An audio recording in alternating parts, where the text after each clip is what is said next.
Assalamualaikum warahmatullahi wabarakatuh. Kali ini kita akan bertanya tentang masalah wakaf. Selamat mendengarkan. Silakan Bapak Ibu kalau ada yang mau ditanyakan. Ada Bapak Ahmad Hatta, ada Bapak Asep Saifullah, ada Buya Yamin Majdi, ada Bapak Hamdiah Khosasih,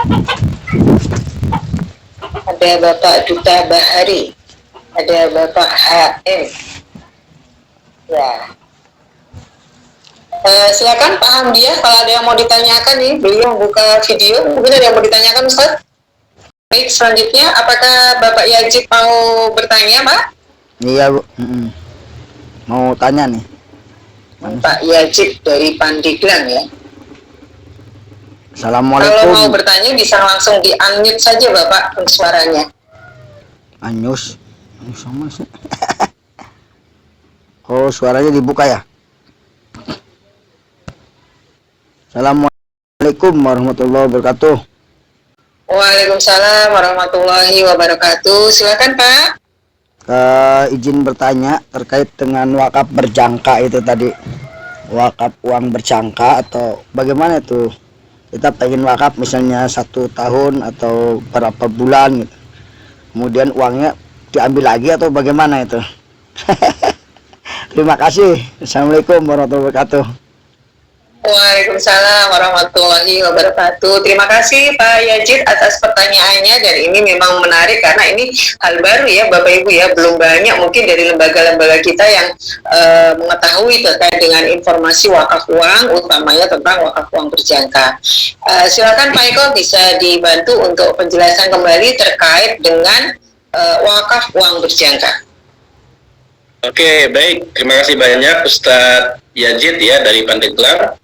Jadi memang di dalam peraturan BWI nomor 1 tahun 2020 ya, wakaf uang itu terbagi menjadi 3 ya tadi ya. Ada wakaf mali uang, ada wakaf uang abadi, dan ada wakaf uang berjangka.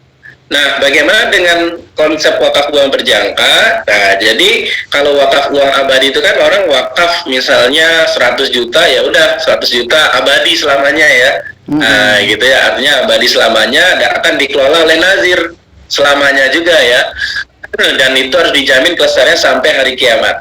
Nah, berikutnya ada juga wakaf uang berjangka. Nah, kalau wakaf uang berjangka, misalnya dia punya dana 100 juta, kemudian dia datang ke nazir, ya, dia sampaikan, Ustadz, ini saya punya dana 100 juta, ya saya mau wakafkan ya dana 100 juta ini tapi berjangka. Nah, jangka waktunya berapa? Nah, sesuai dengan peraturan BWI nomor 1 tahun 2020, minimalnya 1 tahun. Nah, jadi diwakafkan minimal 1 tahun. Nah, nanti polanya bagaimana? Polanya nanti dana itu ditransfer ke rekening nazir yang ada di bank syariah. Kemudian nanti nazir akan melanjutkan ya uang yang 100 juta tadi dimasukkan ke deposito syariah. Nah, gitu kan, dimasukkan ke deposito syariah selama berapa tahun? Selama 1 tahun, karena tadi akad wakaf uang berjangkanya satu tahun kan.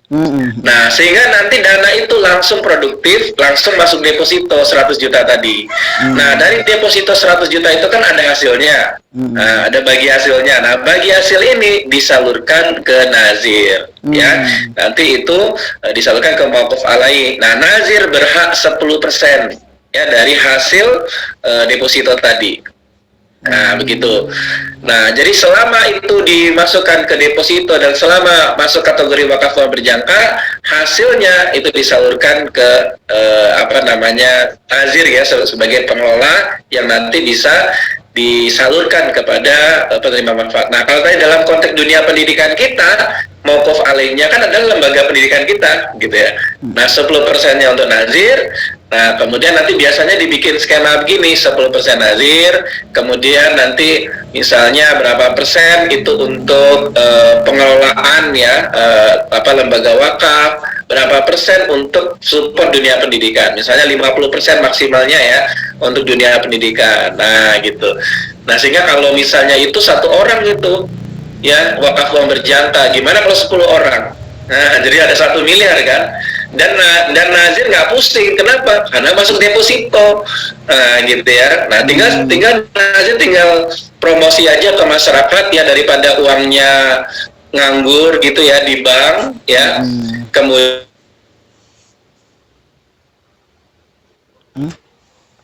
Nggak ada suaranya.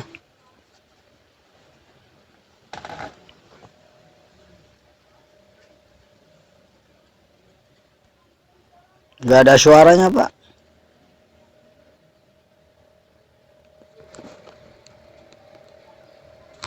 apa namanya skema ini. Nah, mungkin begitu Ustadz Yazid ya dari sisi implementasinya. Nah, tapi nanti memang karena ini apa wakaf uang tadi, nah itulah pentingnya nanti lembaga kita tuh punya legalitas nazir wakaf uang. Kenapa? Karena nanti ini kan ada pertanggungjawaban ya dana itu ya, jadi ibaratnya itu legalitas kita juga harus jelas gitu. Nah, makanya nanti kita harapannya berproses untuk mendapatkan legalitas, sehingga nanti kita bisa menerima itu banyak sekali nanti pengusaha-pengusaha ya, daripada uangnya nganggur, dia bisa disalurkan ya ke kita ya, nanti kemudian tapi sifatnya bisa berjangka gitu. Begitu mungkin Ustadz Yazid. Ya, makasih atas penjelasannya. Terkait batas itu apa, batas wakaf itu dari berapa gitu? 100 juta mah nggak nyampe, nggak ada gitu. Minimal. Iya, batas minimal gitu. Minimal kan? Nah, minimalnya 1 juta. Oh, 1 juta. Iya. Jadi minimal 1 juta, minimal 1 tahun. Nah, ini landasan hukumnya peraturan BWI nomor 1 tahun 2020. Oh iya. Makasih. Kalau 1 jutaan banyak kan? Ya, kalau 1 juta 2 juta mah ada gitu. Ya. Kalau Siap, Ustaz. ratusan mah belum. Ya, jazakallah. Mana sih? Baik, Ustaz. Baik, terima kasih Pak Eko atas penjelasannya, dan juga terima kasih Ustadz Yazid ya atas pertanyaannya. Mudah-mudahan ini juga menjadi informasi untuk Bapak Ibu yang lain terkait dengan konsep dari wakaf uang berjangka. Nah, silakan Bapak Ibu kalau ada pertanyaan yang lainnya, boleh terkait dengan program-program wakafnya ataupun juga terkait dengan proses untuk mendapatkan legalitasnya ataupun juga proses sertifikasinya. Silakan Bapak Ibu. Izin bertanya. Baik, silakan Bapak Muhammad Mujahidin ya. Silakan Ustaz.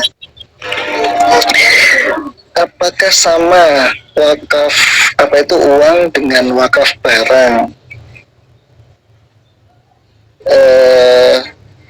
Keperuntukannya itu loh.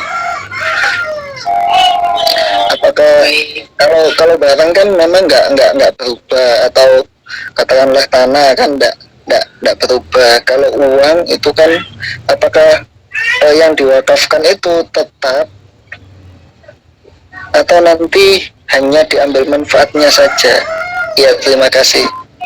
Baik. Terima kasih Ustadz Muhammad Mujahidin. Insya Allah sudah bisa ditangkap ya untuk pertanyaannya. Bagaimana perbedaan antara wakaf uang dengan wakaf barang. Nah, silakan Bapak Eko Prianto bisa dibantu untuk menjawab pertanyaan beliau. Oke, baik ya. Nah, bicara wakaf tadi di dalam Undang-Undang Nomor 41 tahun 2004 ya, bahwa tadi jenis harta benda wakaf itu sangat luas. Ada harta benda wakaf yang tidak bergerak, ada harta benda wakaf yang bergerak. Nah, kalau harta benda wakaf yang tidak bergerak itu seperti apa? Ya, seperti tadi ya, tanah, bangunan, tanaman, dan seterusnya ya, rumah susun, dan seterusnya. Nah, kemudian ada harta benda yang bergerak, misalnya uang gitu ya, logam mulia, ya, saham, dan seterusnya.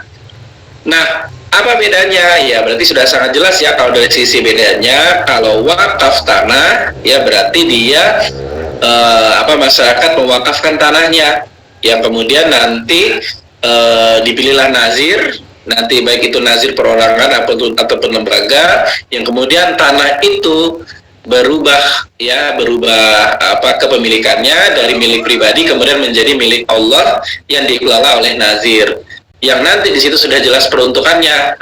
Tergantung akta ikrar wakafnya, apakah untuk sosial, apakah untuk wakaf produktif ya, atau yang lainnya sesuai dengan akta ikrar wakaf ya, wakil kepada nazir. Kemudian kalau wakaf uang kan jelas ya, wakafnya berupa uang. Nah mungkin juga kalau didetilin lagi, kalau wakaf uang kan bisa wakaf uang sementara kan. Nah wakaf uang abadi, wakaf uang sementara. Nah bagaimana dengan wakaf tanah, bisa nggak sementara? Nah dalam wakaf tanah itu nggak bisa sementara. Ya, masa nanti dia wakafin tanahnya terus sementara diambil lagi. Nah, tapi bisa dari sisi namanya wakaf manfaat. Nah, jadi menyebutnya bukan wakaf tanah, tapi wakaf manfaat tanah. Ya, secara berjangka itu bisa. Ya, jadi nanti akta ikrar wakafnya yaitu di atas notaris. Ya, di atas notaris. Contoh misalnya ya, pesantren mendapatkan wakaf manfaat tanah dari seorang wakif. Dia berikrar, saya mewakafkan manfaat tanah saya ini selama 10 tahun ya untuk lembaga kita. Kemudian nanti tergantung ikrarnya, apakah nanti dibikin untuk wakaf produktif dan seterusnya. Itu juga bisa ya. Jadi kita punya, tidak perlu sewa tanah, kita sudah punya tanah yang bisa kita produktifkan, tapi jangka waktunya 10 tahun. Nanti 10 tahun akan kembali ya kepada pemiliknya. Yang kita dapatkan apa nazir itu adalah manfaat ya dari pengelolaan tanah itu. Nah gitu ya, makanya nanti untuk secara hitam di atas putihnya bisa menggunakan jasa notaris ya untuk memastikan status dari tanah itu ya. Dan ingat, bukan tanahnya yang diwakafkan sementara, tapi manfaatnya. Begitu mungkin gambarannya ya. Mungkin ada ini pertanyaan lanjutan. Wakaf manfaat tanah jadi. Demikian Bapak Muhammad Mujahidin. Mungkin ada yang perlu diperjelas Pak dari apa yang disampaikan oleh Pak Eko tadi. Silakan Ustaz. Ya, terima kasih, cukup jelas saya kira. Cuman yang saya tahu, kalau untuk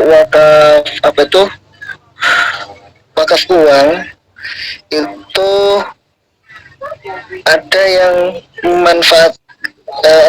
yang hanya diambil manfaatnya saja, tapi nilainya tetap tidak boleh berubah.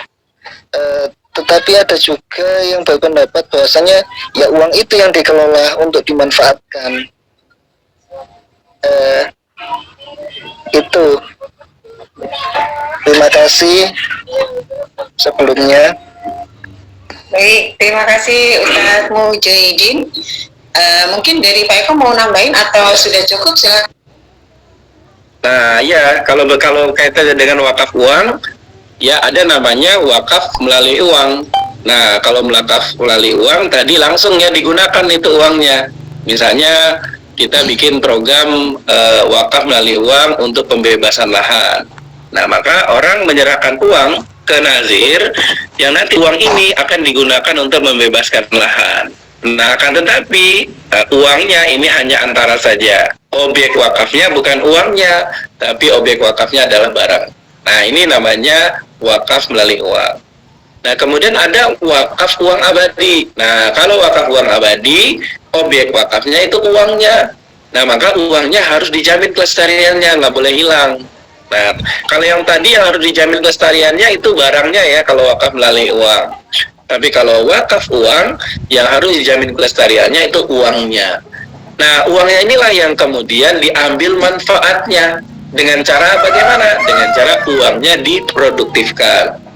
Hasil produktivitas uang ini dengan cara misalnya diinvestasikan, ya diperbankan syariah misalnya, atau diinvestasikan ke usaha syariah secara langsung. Nah misalnya diberikan franchise gitu kan. Nah hasil ya dari investasi di franchise itu. Nah, hasilnya ini kemudian disalurkan ke nazir kemudian disalurkan ke mauquf alai.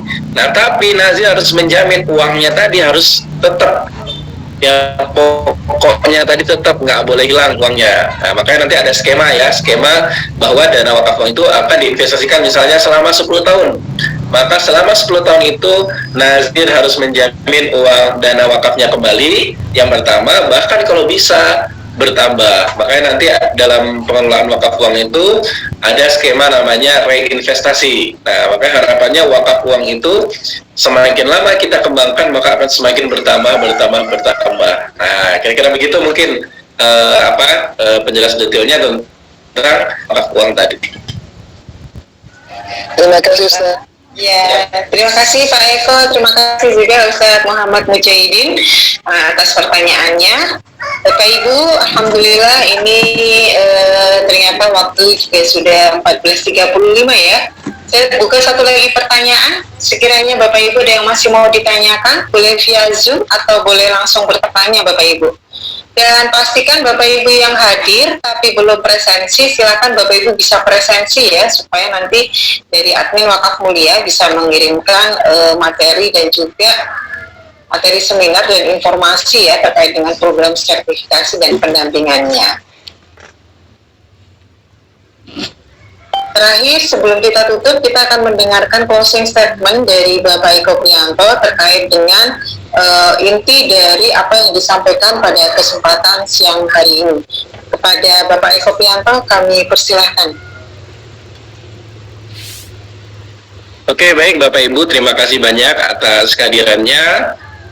Ada beberapa poin penting pertemuan kita pada hari ini. Yang pertama adalah bahwa kita harus kembali kepada asolahnya dalam kita mengembangkan lembaga, baik lembaga pendidikan, sosial, pesantren, yaitu adalah menjadikan wakaf ini adalah kalau istilahnya ya, supporting ya terhadap pengembangan lembaga tersebut. Nah, sehingga harapannya ketika kita menjadikan wakaf sebagai supporting terhadap pengembangan lembaga kita, maka harapannya lembaga kita akan mandiri secara finansial. Seperti halnya contohnya tadi Al-Azhar Mesir, gitu ya. Yang berikutnya, ketika kita akan mengembangkan lembaga wakaf, maka kita juga harus mengembangkan lembaga wakaf yang secara profesional dan secara legal. Nah, sesuai dengan peraturan di negara kita, ya, maka kita lembaganya harus legal secara syar'i, legal secara regulasi, dan legal secara NKRI. Nah, bagaimana agar lembaga kita legal? Maka lembaga kita harus memiliki legalitas. Nah, salah satu syarat untuk mendapatkan legalitas ini, pastikan 2 orang di lembaga kita itu sudah memiliki sertifikat kompetensi nazir atau sertifikasi nazir, minimal 2 orang. Nah, bagaimana cara mendapatkannya? Alhamdulillah, Wakaf Mulia Institute sudah bekerja sama ya dengan Badan Wakaf Indonesia untuk penyelenggaraan sertifikasi nazir. Nah, silakan ikuti ya acara terdekatnya agar segera lembaga Bapak Ibu dapat legalitas. Nah, setelah mengikuti sertifikasi nazir ini, maka langkah berikutnya nanti lembaga Bapak Ibu akan kita dampingi ya untuk mendapatkan legalitas. Kita pastikan ya Bapak Ibu lembaganya dapat legalitas karena memang kita sudah bekerja sama dengan BWI secara langsung. Nah, sehingga harapannya ya dalam waktu dekat ya lembaga Bapak Ibu sudah memiliki legalitas. Nah, sudah memiliki seperti ini ya. Nah, sudah memiliki barcode seperti ini, sehingga ini akan meningkatkan ya kredibilitas lembaga Bapak Ibu dan akan bisa mengoptimalkan pengembangan wakaf di lembaga Bapak Ibu. Nah, baik, mungkin itu ya Bapak Ibu dari saya. Mudah-mudahan bermanfaat, mudah-mudahan ini bisa menjadi solusi bagi kita semua. Terima kasih banyak. Assalamualaikum warahmatullahi wabarakatuh. Waalaikumsalam warahmatullahi wabarakatuh. Waalaikumsalam warahmatullahi wabarakatuh. Terima kasih kepada Bapak